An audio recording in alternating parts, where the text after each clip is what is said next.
Hello दोस्तों, आप सभी का स्वागत है आपके अपने यूट्यूब चैनल रिपा क्लासेस पर।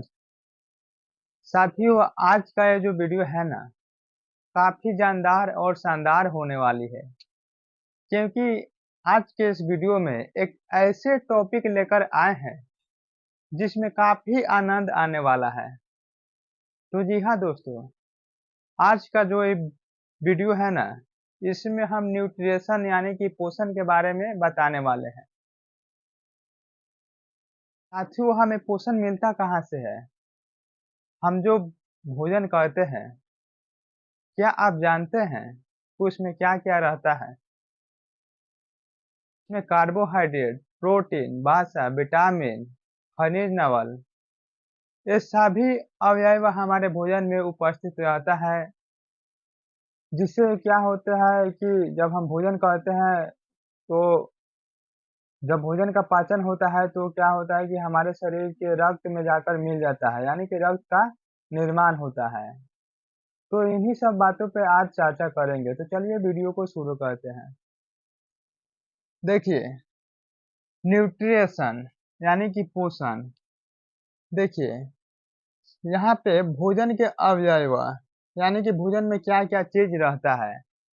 भोजन में क्या क्या चीज रहता है? कार्बोहाइड्रेट, प्रोटीन, वसा, प्रोटीन, विटामिन, खनिज लवण, जल, मोटा चारा, ये सारी चीजें जो है हमारे भोजन में उपस्थित रहता है।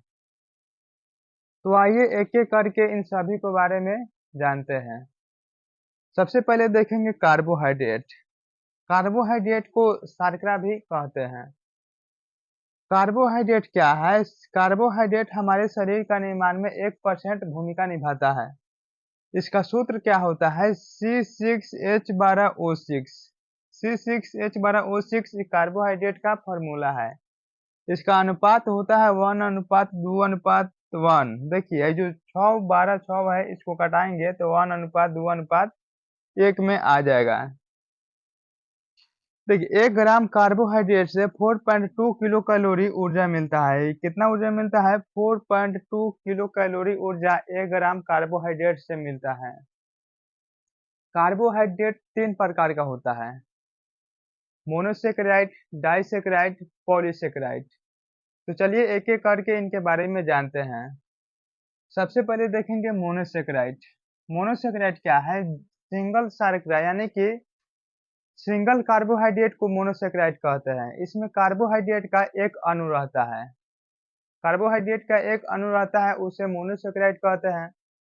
और वहीं डाइसेकेराइड, डाई का मतलब होता है दो, यानी कि डाइसेकेराइड क्या होगा? इसमें कार्बोहाइड्रेट का दो अणु रहता है, उसे डाइसेकेराइड कहते हैं। और पॉलीसेकेराइड, पॉली का मतलब ही हुआ कि बहुत सारा, पॉलीसेकेराइड मतलब पूरा, जिसमें कार्बोहाइड्रेट का बहुत सारा शर्करा रहता है, यानी कि एक दो से अधिक शर्करा रहता है, उसे पॉलीसेकेराइड कहते हैं। आइए यहाँ पे मोनोसेकेराइड। मोनोसेकेराइड क्या है? सबसे सरल शर्करा है। सरल शर्करा को क्या कहते हैं? मोनोसेकेराइड।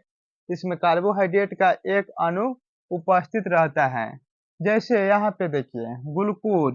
ग्लूकोज क्या है? सिंगल शर्करा है। ग्लूकोज, फ्रुक्टोज, गैलेक्टोज और राइबोज, ये क्या है? ये अकेला अकेला है, तो इसे क्या कहेंगे? मोनोसेकेराइड।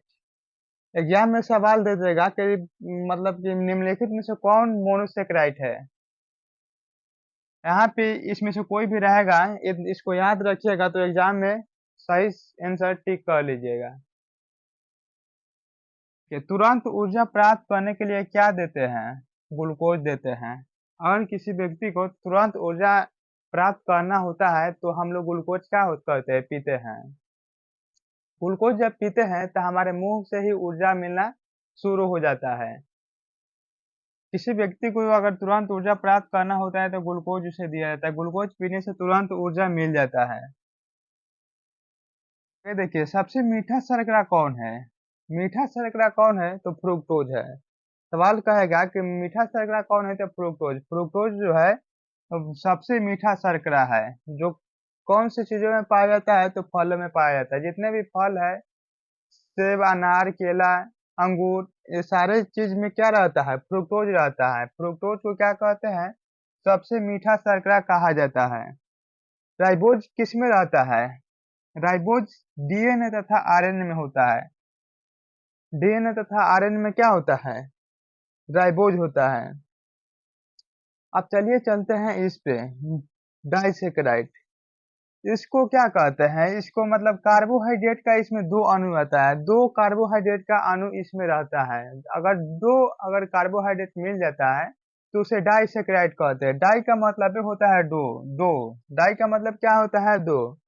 जैसे यहाँ पे देखिए, ग्लूकोज में अगर फ्रूक्ट देखिए, ये जितना भी सूत्र है ना, इन्हीं चार सूत्र से बनेगा। इन्हीं चार चीजों से क्या बनेगा? इन्हीं चार चीजों से क्या बनेगा? सुक्रोज, लैक्टोज, माल्टोज का निर्माण होगा। देखिए इसमें इसका मतलब है कि यानी कि दो कार्बोहाइड्रेट मिलेगा। तो देखिए ग्लूकोज में फ्रुक्टोज अगर मिल जाएगा तो क्या हो जाएगा? सुक्रोज का निर्माण हो जाएगा। ग्लूकोज और फ्रुक्टोज मिलकर किसका निर्माण होगा? सुक्रोज का। देखिएगा, ध्यान दीजिएगा, काफी इंपॉर्टेंट है, वेरी वेरी इंपॉर्टेंट है। ग्लूकोज में गलेक्टोज मिल जाएगा तो क्या बन जाएगा? लैक्टोज बन जाएगा। ग्लूकोज में गलेक्टोज मिल जाएगा तो लैक्टोज बन जाएगा। आगे देखिए, ग्लूकोज मिल जाएगा तो क्या बन जाएगा? माल्टोज बन जाएगा। ग्लूकोज प्लस ग्लूकोज मिलकर क्या बनता है? माल्टोज बनता है। आगे देखिए यहाँ पे, सुक्रोज कौन सी चीजों में पाया जाता है? गाना तथा चुकंदर में सुक्रोज पाया जाता है। दूध में केसिन प्रोटीन पाया जाता है। ये सब जो है इम्पोर्टेंट चीज है, ये याद रखने वाला चीज है, क्योंकि यहाँ से एग्जाम में बहुत बार सवाल पूछता है। ये अब तीसरे नंबर टाइप पे चलते हैं, पॉलीसेकेराइड पे। देखिए पॉलीसेकेराइड होता क्या है? इसमें दो से अधिक शर्करा मिलकर जब बना रहता है तो उसे क्या कहते हैं? पॉलीसेकेराइड कहते हैं। यानी कि दो से अधिक कार्बोहाइड्रेट जब मिल जाता है तो उसे क्या कहते हैं? पॉलीसेकेराइड कहा जाता है। देखिए यहाँ पे ये क्या है? पॉलीसेकेराइड क्या है? सबसे जटिल शर्करा। सबसे जटिल शर्करा इसे कहते हैं। पॉलीसेकेराइड जो है ना, सबसे जटिल शर्करा है। देखिए सरल शर्करा बोलेगा तो सरल शर्करा, सबसे सरल शर्करा कौन है? मोनोसेकेराइड। उससे हल्का जटिल शर्करा कौन है? तो डाइसेकेराइड। और सबसे जटिल शर्करा कौन है? तो पॉलीसेकेराइड है। ये क्या होता है कि दो से अधिक कार्बोहाइड्रेट से मिलकर बना होता है। जैसे कि देखिए काइटिन, काइटिन हो जाएगा, सेल्यूलोज हो जाएगा, स्टार्च हो जाएगा। स्टार्च को ही मंद कहते हैं। देखिए स्टार्च होता क्या है? पेड़ पौधे अनाज का जो बाहरी अनाज का जो बाहरी भाग होता है ना, बाहरी जैसे कि कोराई हो गया, ये सब क्या हो गया? ये सब स्टार्च हो गया। अनाज का बाहरी भाग को क्या कहते हैं? स्टार्च कहते हैं। ग्लाइकोजन हो गया, ये सब क्या है? पॉलीसेकेराइड है। आइए यहाँ पे, स्टार्च को अल्फा ग्लूकोज कहते हैं। स्टार्च को क्या कहते हैं? अल्फा ग्लूकोज कहते हैं। और सेल्यूलोज को क्या कहते हैं? बीटा ग्लूकोज कहते हैं। कैप्सूल जो होता है ना, कैप्सूल, कैप्सूल किस चीज का बना होता है? कैप्सूल स्टार्च का बना होता है। कैप्सूल किसका बना होता है? स्टार्च का बना होता है। कीटो का त्वचा जो है ना, काइटिन का बना होता है। कीटो का त्वचा किस चीज का बना होता है? काइटिन का बना होता है। पेड़ पौधे का छाल, यानी कि पेड़ पौधे का जो ऊपरी वाला भाग है, उस सेलुलोज का बना होता है। किसका बना होता है? सेलुलोज का बना होता है। मैं उम्मीद करता हूँ कि आप लोगों को समझ में आया होगा, और समझ में यदि आया होगा तो हमारे चैनल को सब्सक्राइब जरूर कर दीजिएगा। धन्यवाद।